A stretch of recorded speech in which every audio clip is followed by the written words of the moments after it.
Hello students, in this video lecture I will be covering the topic motion. At the end of the video you will be able to define the term and understand the fact that motion is relative. So let's go for it.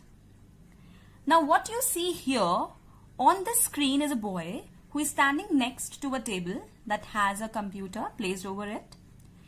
Point A marked over here is the initial position of this boy. You can also call it the starting position. It's one and the same thing. Now suppose somebody asks this boy to push this table and he obeys the instructions and then he will start pushing it to the right side. So now he applies a force and he starts pushing this table to the right side.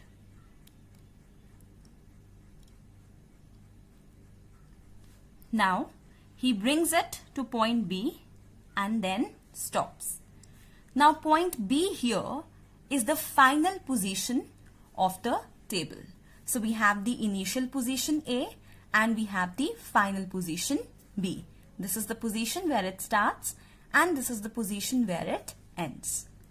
Now what you see at the back, this is a wall. Let us consider this to be a wall. And as we know, a wall never walks, never moves. So therefore, it can be considered as the reference object. Now, initially, when the table was at position A, that is over here, this being at point A, this table is to the right of the wall, right side of the wall. And when he takes it and brings it to the point B, in this case, the table comes to the left of the wall. As you can see, it's on the left of the wall. So that means the position of this table has changed from point A to point B with respect to the wall.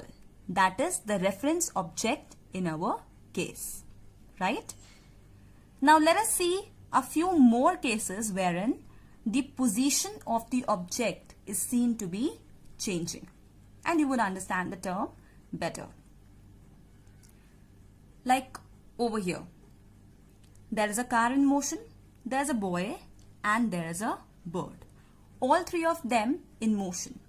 Now what is common among the three of them is that their position is continuously changing with time and with respect to their surroundings. Be it these high-rise buildings or be it these homes or maybe this railing or the clouds in the sky, the position is continuously changing. Now students, we are in a position to define the term motion. So I give you the definition now. Now as you see here, motion is defined as the change in position of body with time. Usually what happens is when we ask you to define motion, you say that when anything moves, it is in motion. But what is important is to signify or to say that change in position is taking place. Also, to describe the position or location of the object, we need to specify a reference point which is called the origin. This is what we need to specify. I'll clarify this with the help of an example. Let us assume that a school in a village is 2 kilometers north of the railway station. We have specified the position of the school with respect to the railway station. In this case, the railway station becomes the reference point. So every time we are going to talk about the school, we are going to say that this particular school in the village is towards the north of the railway station and at a distance of 2 kilometers. Just like when we talk about Mount Abu Public School, we say that it is on a walking distance to Rajiv Gandhi Cancer Institute. So in that case, Rajiv Gandhi Cancer Institute becomes the reference point. So therefore, reference point has its own importance. And you have to notice that reference point need not be the same. It may change as per the convenience, right?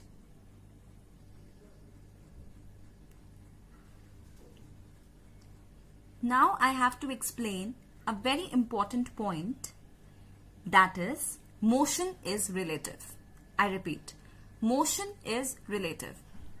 Now you might not be making much sense out of it, so let me explain it to you. What you see here is a boy sitting on a bench.